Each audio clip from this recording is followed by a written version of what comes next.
7, nós iremos estar fazendo a leitura do versículo 12, que é o versículo base da pregação de hoje, dessa festividade. Então, 1 Samuel 7, versículo 12.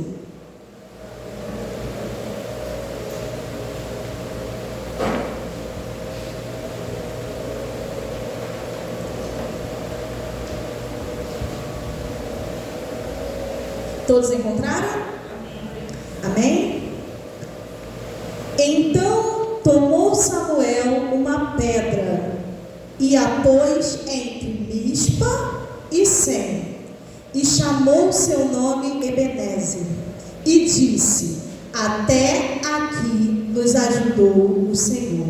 Vamos repetir esse finalzinho? 1, 2, 3. Até aqui nos ajudou o Senhor. Novamente. Até aqui nos ajudou o Senhor. Os irmãos podem tomar os vossos assentos. Irmãos, esse versículo que nós acabamos de ler, ele está inserido em um capítulo que vai nos falar sobre os filisteus, sobre a Arca da Aliança, sobre Samuel e sobre Deus. E Samuel, quando nós vamos estudar um pouco sobre a história de Samuel, nós vamos ver, como já foi falado nessa noite, que ele é filho de Ana e Eucana. E já foi falado nessa noite que ele foi um filho muito esperado. Ana não podia gerar, ela era estéril. E quando nós vamos estudar sobre as mulheres, hoje é uma festividade de mulheres, e quando nós vamos estudar sobre as mulheres na Bíblia, nós vamos ver que as mulheres passaram por algumas situações. E Ana, ela estava inserida em uma sociedade em que quando a mulher ela não podia gerar, ela não conseguia gerar, a culpa automaticamente era dela, e muitos falavam que Deus não se agradava daquela mulher. Essa era a sociedade em que Ana estava inserida. Imagine o sofrimento daquela mulher. Mas eis que um dia ela se posicionou e fez uma oração. Ela fez um voto com o Senhor, onde ela disse para Deus, onde ela se derramou e disse para o Senhor: Deus, se me deres um filho varão, eu entregarei ao Senhor e não passarei a navalha sobre a cabeça dele. Ela fez um voto com o Senhor. Ela não fez uma oração pensando só em si mesma. Imaginem, era uma mulher que esperava, ansiava gerar. Com certeza, eu imagino que ela queria ter o filho ali. Mas aquele voto, ela diz que entregaria o seu filho para o Senhor. O Senhor atende a oração daquela mulher e dá a ela Samuel. Depois do período de amamentação, depois do desmame, ela entrega, ou seja, ela fez um voto e ela cumpriu. Ela entrega o filho dela para a obra do Senhor, para o Senhor. E ali Samuel ele vai crescendo, aprendendo com o sacerdote Eli. Ele vai agradando ao Senhor, vai fazendo a obra, tudo aquilo que ele vai aprendendo com o sacerdote. E eis que ele se torna juiz, profeta, sacerdote, mesmo não sendo da linhagem de Arão. Depois, mais para frente, a gente vai ver ali um momento de sacrifício. E quando a gente pensa em Samuel, logo me vem à minha mente uma outra questão. O cenário que Samuel estava inserido. Ana, a gente já sabe. E Samuel? Qual que era o cenário que Samuel estava inserido? Qual era a sociedade que Samuel fazia parte? Quando nós vamos estudar sobre o livro de Juízes, nós vamos perceber que Samuel estava inserido em uma sociedade que vivia um ciclo vicioso de pecado. Eu lembro de uma vez no seminário que eu aprendi com um professor como que funcionava esse ciclo. Primeiro era pecado, aí vinha o castigo, ou seja, a consequência do pecado, vinha o clamor, pedir a Deus para solucionar aquele problema. Deus, com a sua bondade, com a sua misericórdia, levantava um juiz, aquele juiz trazia libertação, o tempo era de paz, mas logo o povo se afastava do Senhor, e novamente vinha o quê? Pecado, castigo, clamor, levantamento de um juiz, libertação. Pecado, castigo, clamor, levantamento de um juiz, libertação. Pecado, castigo, clamor, levantamento de um juiz, libertação. E isso, irmãos, quando nós vamos estudar no livro de Juízes, vamos ver que foram 13 juízes. E em 1 Samuel a gente vai ver a presença de Samuel e de Eli. Imaginem quantos anos esse ciclo ocorreu. Mais de 100, milhares, muitos. Milhares, muitos. Mas era essa a sociedade, o local, o cenário em que Samuel estava inserido. E o que eu aprendo com isso? É que muitas das vezes o Senhor vai levantar eu e você no meio de um cenário onde está um caos, para que o propósito seja estabelecido. Deus levantou Samuel ali, não foi à toa. Aquela gestação não foi à toa. Tudo havia um propósito. Aquele ciclo precisava ser finalizado. E Deus levanta Samuel para que algo ali aconteça. Mas talvez você pense: é possível uma pessoa continuar sendo fiel a Deus em meio à idolatria, ao afastamento da presença, em meio de pessoas que só mentem, que pecam, que erram? Sim, Samuel nos ensina isso. Ele estava ali no meio, mas ele não se contaminou. Como assim, irmão Sione? Vamos abrir nossa Bíblia? Vamos lá em 1 Samuel 2. Nós vamos ler o versículo 18 primeiro. 1 Samuel 2, versículo 18.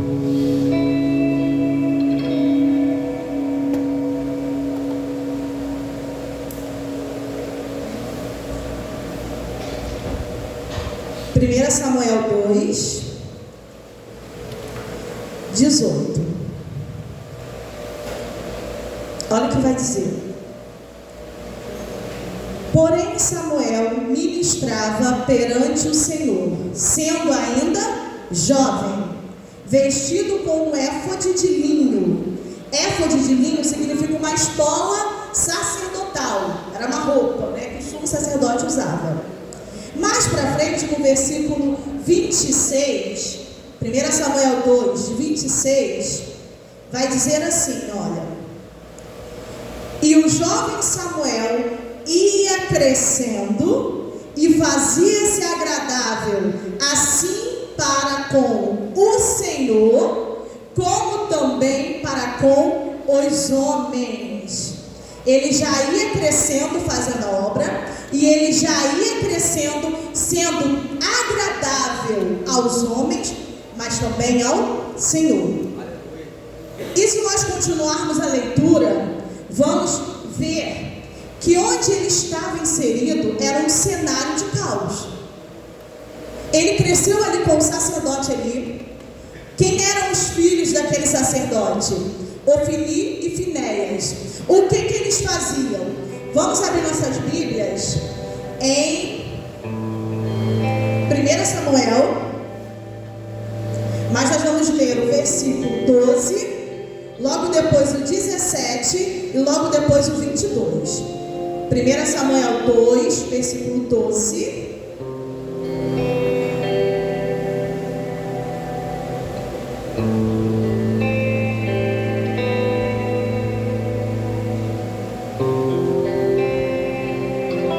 E olha o que vai dizer sobre os filhos de Eli.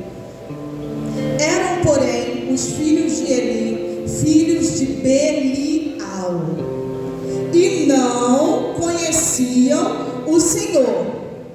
Lembrando que mais abaixo vai dizer que eles eram sacerdotes também, né? No 18 diz, 17, desculpa. Era, pois, muito grande o pecado desses jovens perante o Senhor, porquanto os homens desprezavam a oferta do Senhor.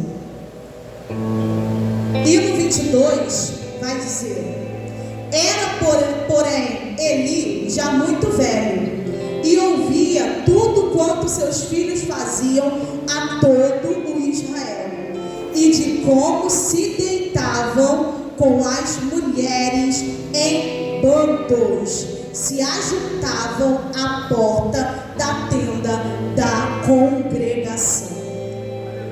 E aí nós vamos dizer: este é o cenário. É com essas pessoas que ele cresceu. É nesse local que ele cresceu, aprendendo sobre Deus, fazendo a obra do Senhor, mas ao seu redor tinham pessoas ali que viviam aquele ciclo vicioso do pecado, pessoas que cometiam esses tipos de pecado, ou seja, pessoas que muitas das vezes, trazendo para os dias atuais, estão na igreja, são irmãos, são membros, são diáconos, são missionárias, porém fazem a obra do Senhor relaxadamente. E nós já aprendemos aqui nessa noite o que acontece quando se faz a obra do Senhor relaxadamente. Mas o que eu quero dizer, irmãos, é que hoje eu quero perguntar para vocês: qual é o cenário que você está inserido? Onde Deus te plantou? Onde Deus te colocou? Você tem sido Samuel nesse cenário? Ou você tem sido como Ofni e Finéias? Onde Deus te colocou? Talvez você tenha questionado ao Senhor: Pai, por que eu estou aqui neste local? Talvez o seu cenário seja um cenário onde não é muito propício para uma mulher estar, só pelo fato de ser mulher. Talvez o seu cenário seja dentro de uma família onde as pessoas te dizem: olha, você não vai ser feliz no seu casamento, porque a sua bisavó não foi, porque a sua avó não foi, porque a sua mãe não foi. É uma maldição. Aceita. Mas Deus está dizendo: não aceita. Quebra esse ciclo. Talvez o seu cenário é dentro de uma faculdade onde te dizem que tudo é relativo e não tem problema pecar. Talvez o seu cenário é de uma mãe que está desesperada por ver o seu filho se desviando.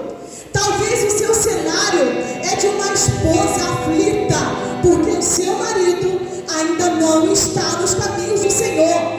Eu não conheço o teu cenário, mas Deus conhece. E nessa noite Ele está dizendo: levanta, seja como Samuel, impacte dessa geração, sendo obediente a Ele, ao nosso Senhor. Não é porque as pessoas te jogam a palavra de maldição que você tem que aceitar. Seja um Samuel nessa geração. Leve uma palavra de esperança, de arrependimento. Mas talvez, irmão, mas está difícil. Como que eu aguento esse processo? O louvor já disse tudo nessa noite.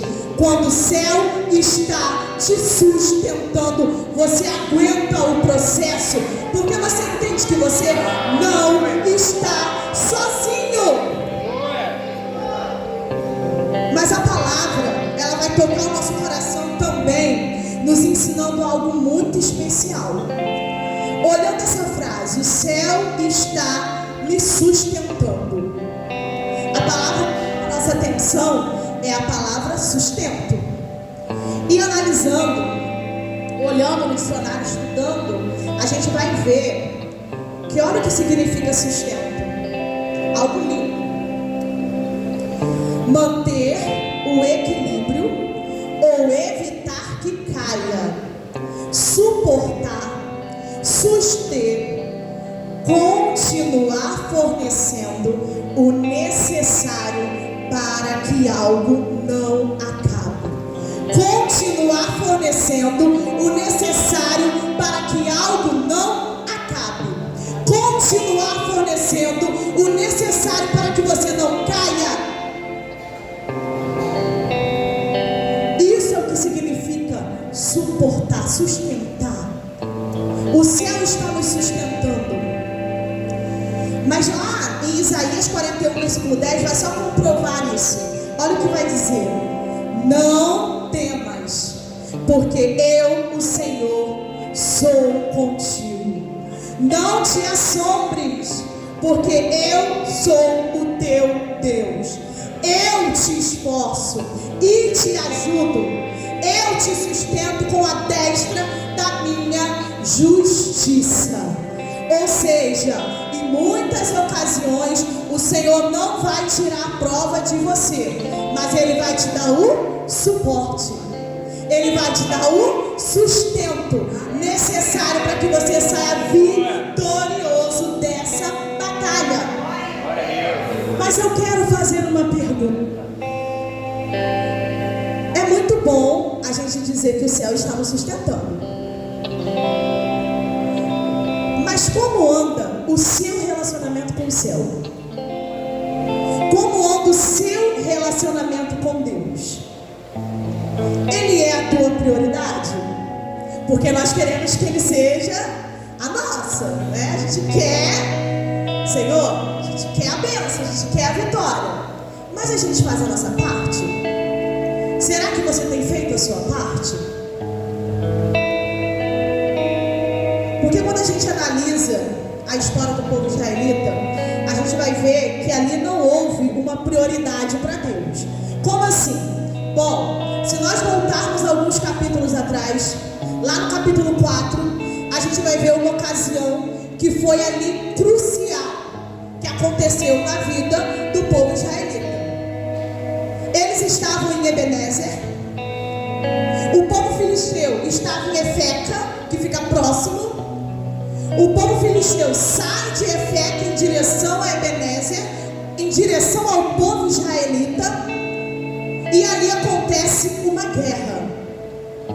Nesse momento, o povo israelita perde a guerra. Cerca de quase 4.000 homens são feridos. Então o povo tem uma ideia. Lembra que lá no início eu falei que falaríamos sobre a Arca da Aliança? O que o povo faz? Lá vem os filhos de Eli, Ofni e Finéias, com a Arca da Aliança, que era para estar lá no tabernáculo. Eles trazem para onde? Para o meio do campo de guerra, de batalha. Quando a Arca da Aliança vem chegando, o povo já festeja. Por quê? O povo israelita pensa: vamos vencer. A Arca da Aliança está aqui, vamos vencer. O povo filisteu logo fica assustado, porque eles já sabiam do que tinha acontecido no Egito. Mas o povo filisteu, um fica ali ajudando o outro. Não, vamos continuar. E o que acontece? O povo israelita perde a batalha. 30.000 homens caem. Lembra do sustento? Eles caem e ainda perdem a Arca da Aliança. O que nós aprendemos com isso?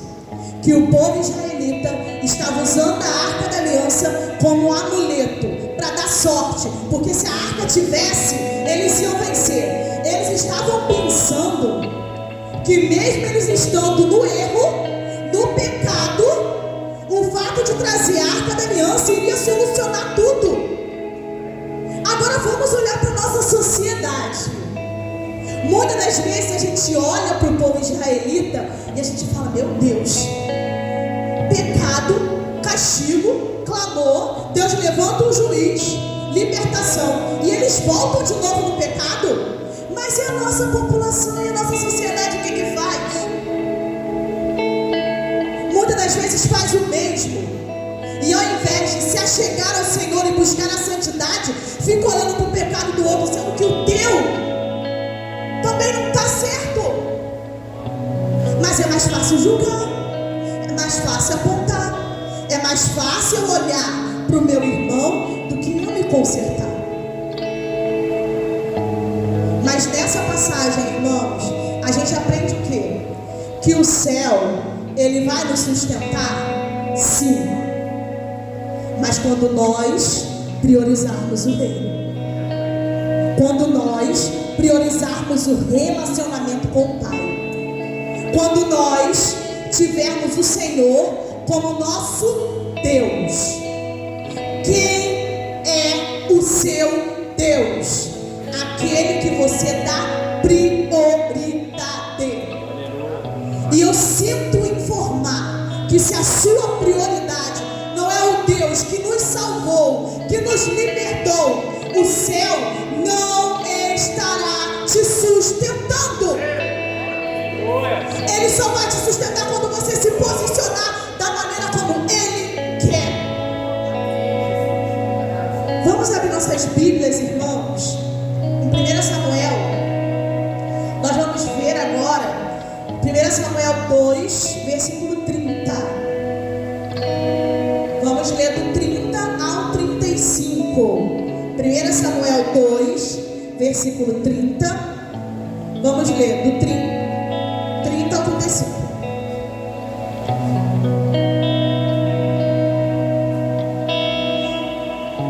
Portanto, diz o Senhor, Deus de Israel: na verdade, tinha dito eu que a tua casa, olha que palavra dura, e a casa de teu pai andariam diante de mim perpetuamente.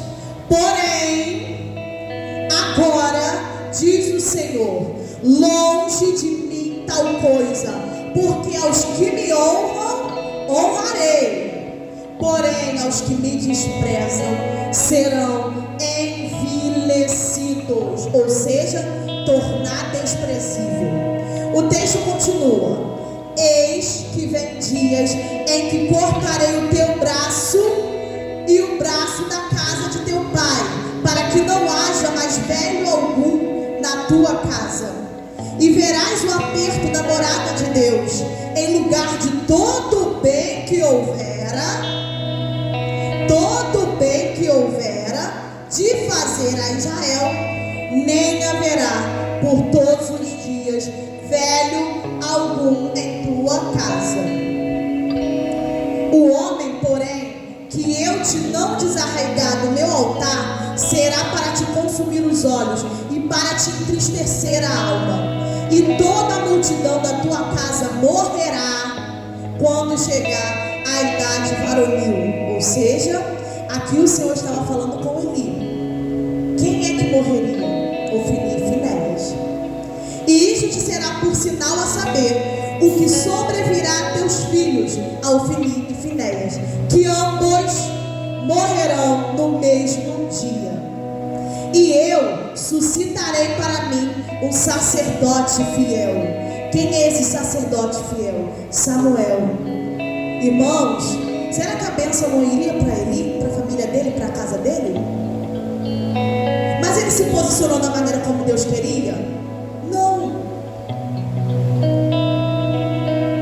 Que procederá segundo o meu coração e a minha alma, e eu lhe edificarei uma casa firme, e andará sempre diante do meu ungido. Então as pessoas, elas às vezes se guardam na promessa. Ah, Deus me prometeu quando eu era criança que eu ia ser isso, isso, isso. Aí, aquela pessoa cresce, se afasta dos caminhos do Senhor, vive uma vida de pecado, e ela ainda acha que ela, daquela maneira, vai vir a bênção para ela. Querido, se ela não se posicionar, não vai vir, porque a vitória, ela não vem assim de qualquer maneira, exige ali condições. Nós vamos ver daqui a pouco, no versículo, que existem condições para alcançar a vitória. O Senhor ainda diz para Eli que vai colocar outro igual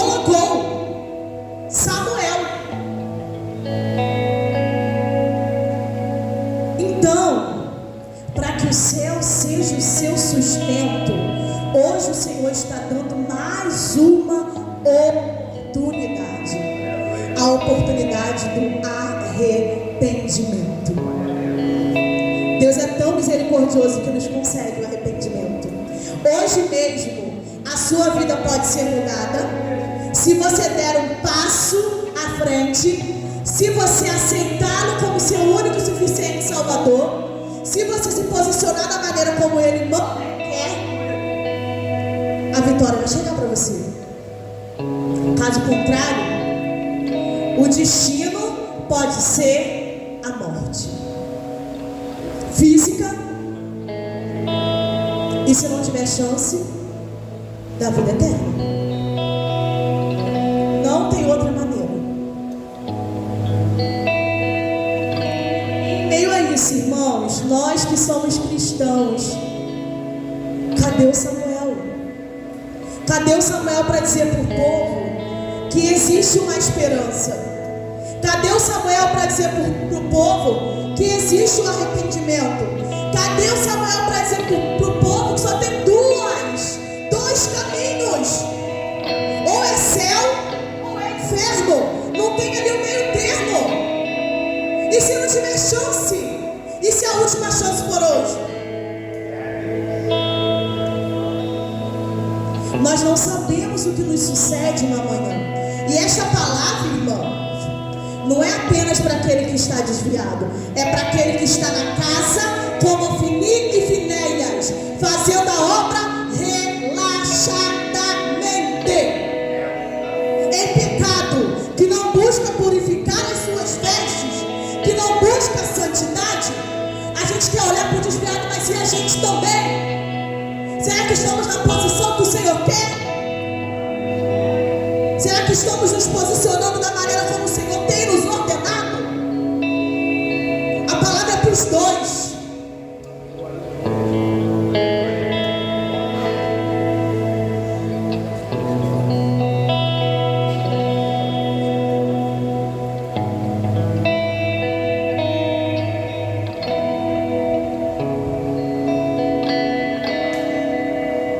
Irmãos, o que eu acho muito lindo nessa história é que em meio a esse povo, Deus, Ele é tão misericordioso que mais uma vez Ele levanta um juiz, Ele levanta Samuel, para que Samuel vá e diga ao povo: arrependei-vos. E olha o que vai dizer esse povo. 1 Samuel 7, versículo 3. 1 Samuel 7, versículo 3.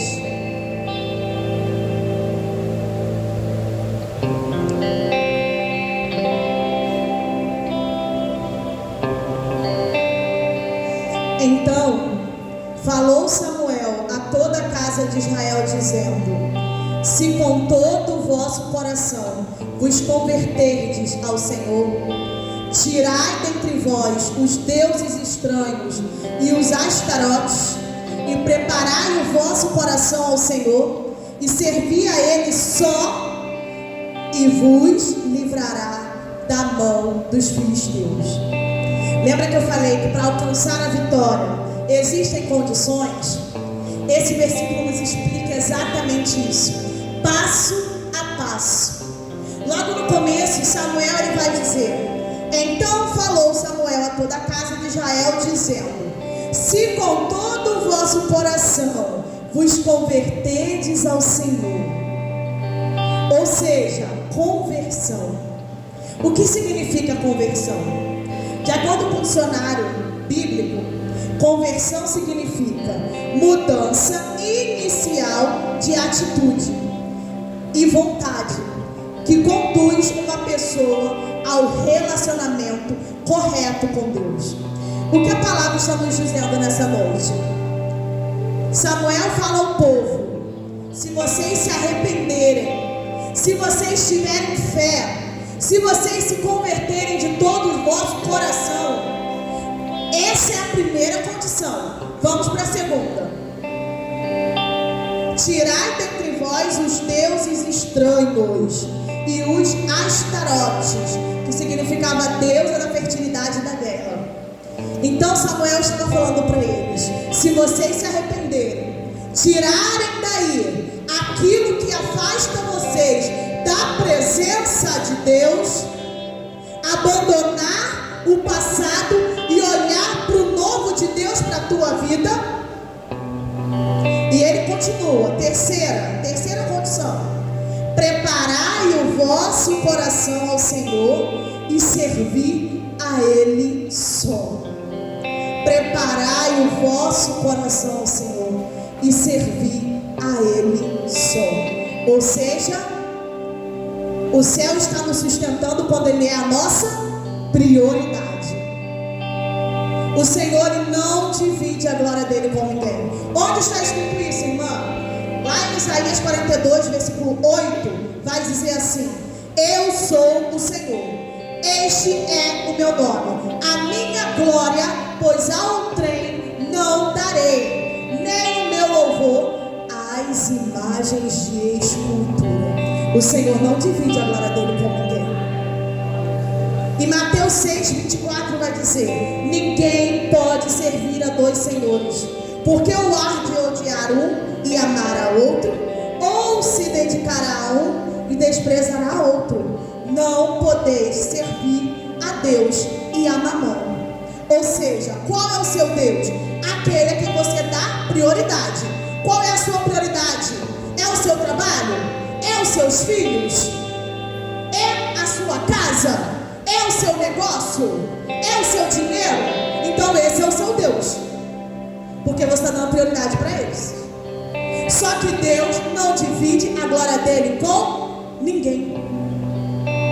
A Arca da Aliança, que representava a presença, quando ela foi retirada, quando o povo filisteu pegou a Arca da Aliança, essa passagem para mim é encantadora, porque o povo filisteu coloca ali junto com outro Deus no mesmo local.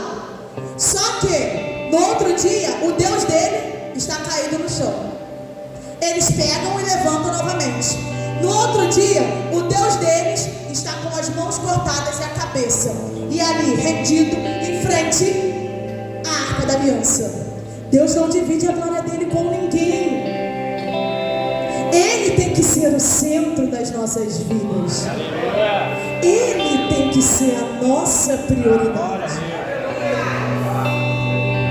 É Ele que nos sustenta quando nós o priorizamos, quando damos a glória a Ele. E tem um versículo em Provérbios 28, 13, que vai dizer assim: quem esconde os seus pecados não prospera, mas quem os confessa e os abandona encontra misericórdia.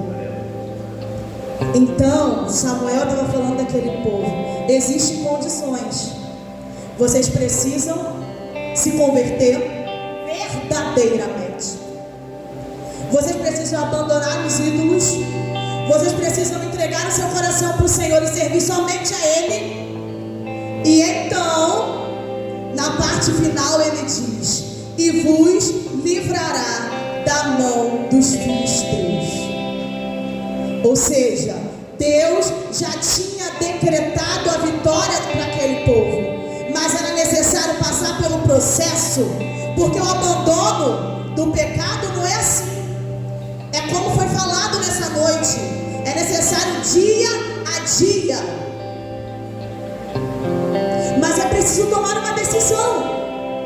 Deus não vai fazer por você aquilo que você tem que fazer, só aquilo que você está incapacitado. É necessário se levantar, abandonar e sacrificar. É necessário renunciar aquilo que aparentemente é agradável, mas é agradável só ao seu corpo, e o seu corpo não vai. É agradável só a sua carne.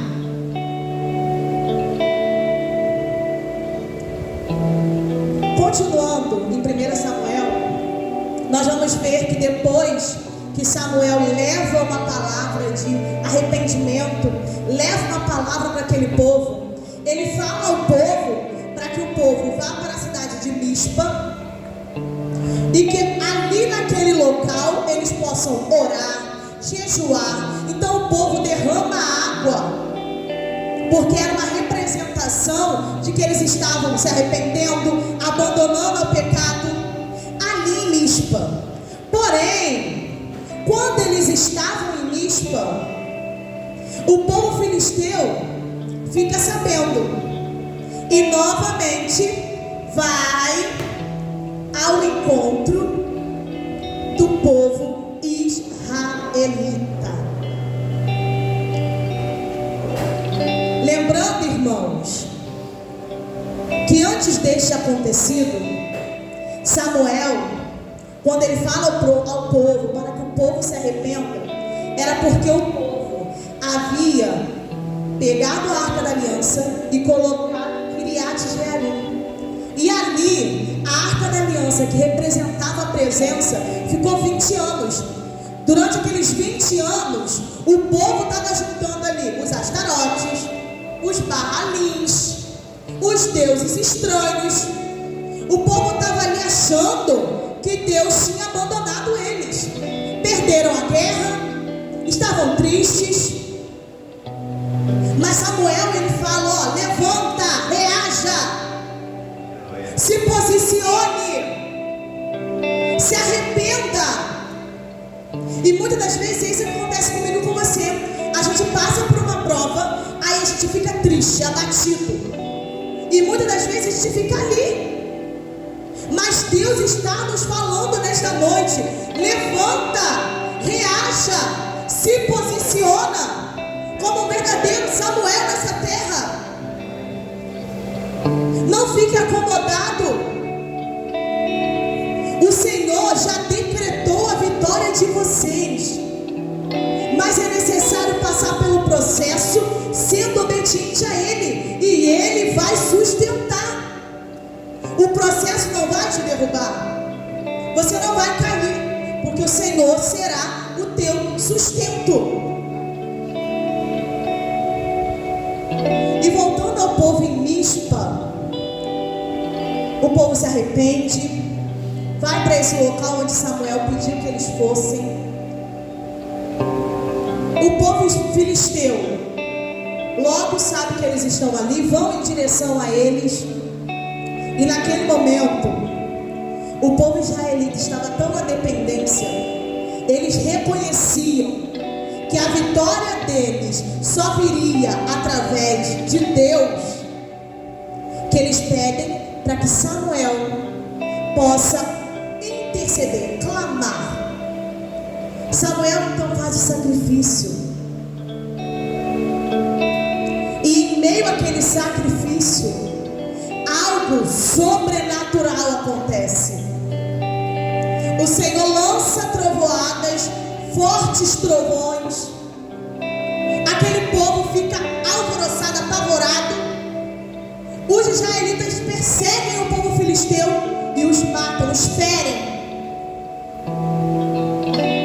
E naquele momento nós chegamos no versículo 12, que é o versículo base dessa pregação, que diz: então tomou Samuel uma pedra e a pôs entre Mispa e Sem, e chamou o seu nome Ebenezer, e disse: até aqui nos ajudou o Senhor.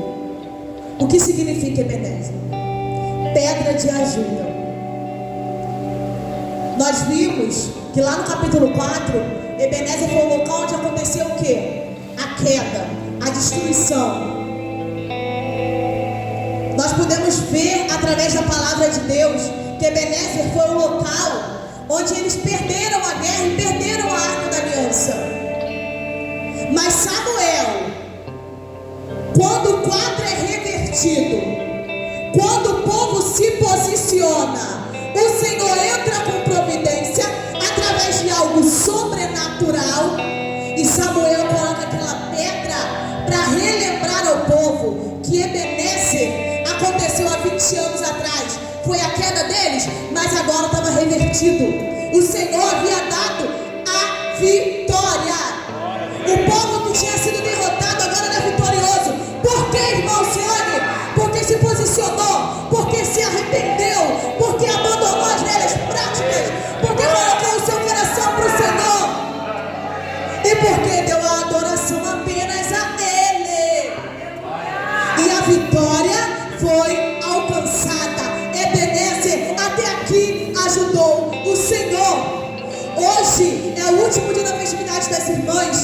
E as irmãs, com toda certeza, durante esse último ano, passaram por lutas, passaram por dificuldades, talvez até receberam críticas, palavras duras, talvez pessoas se desviaram do caminho no meio desse percurso, talvez receberam palavras de afronta, dizendo que aqui não vai dar em nada, mas o Senhor está dizendo: Ebenezer, é aqui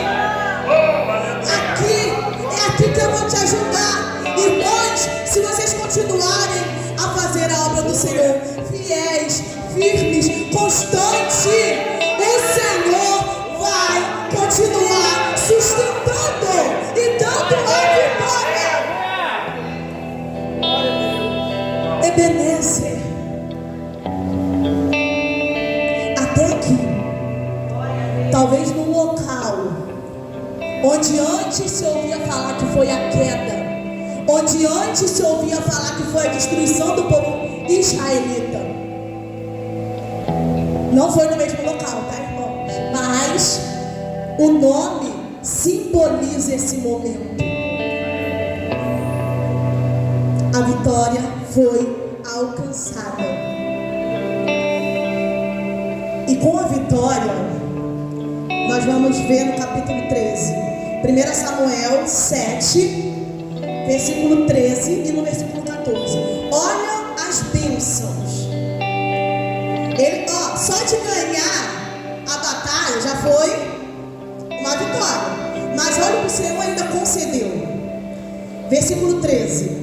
Assim os filisteus foram abatidos e nunca mais vieram aos termos de Israel, porquanto foi a mão do Senhor contra os filisteus todos os dias de Samuel.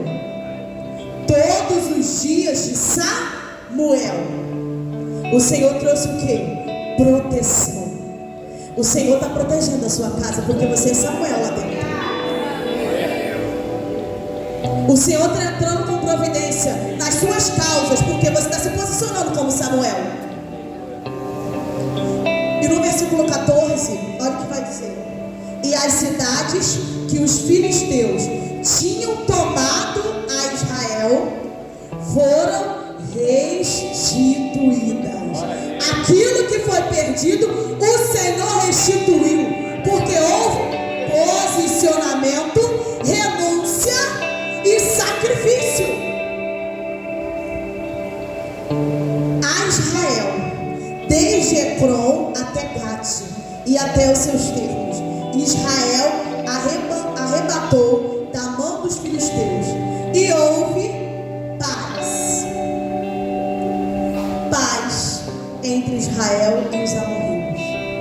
Ou seja, o Senhor está nos dizendo nessa noite que a partir do momento que você se posicionar, a partir do momento que você renunciar, a partir do momento em que você sacrificar, você vai receber a sua vitória e você vai ter paz. O deserto não é para sempre. A provação não é eterna. Ela vai passar. Mas talvez você diga: irmão Sione, mas eu estou me posicionando, eu estou buscando, eu já abandonei os velhos hábitos, eu já fiz isso, fiz aquilo, fiz isso. Então permaneça com fé, porque Deus já decretou sua vitória. O processo é necessário para que você esteja preparado para recebê-la, mas Ele já decretou. Então eu finalizo essa mensagem lendo novamente um versículo que se encontra em Isaías 41, versículo 10. Não temais, porque eu, o Senhor, sou contigo. Não te assombres, porque eu sou o teu Deus.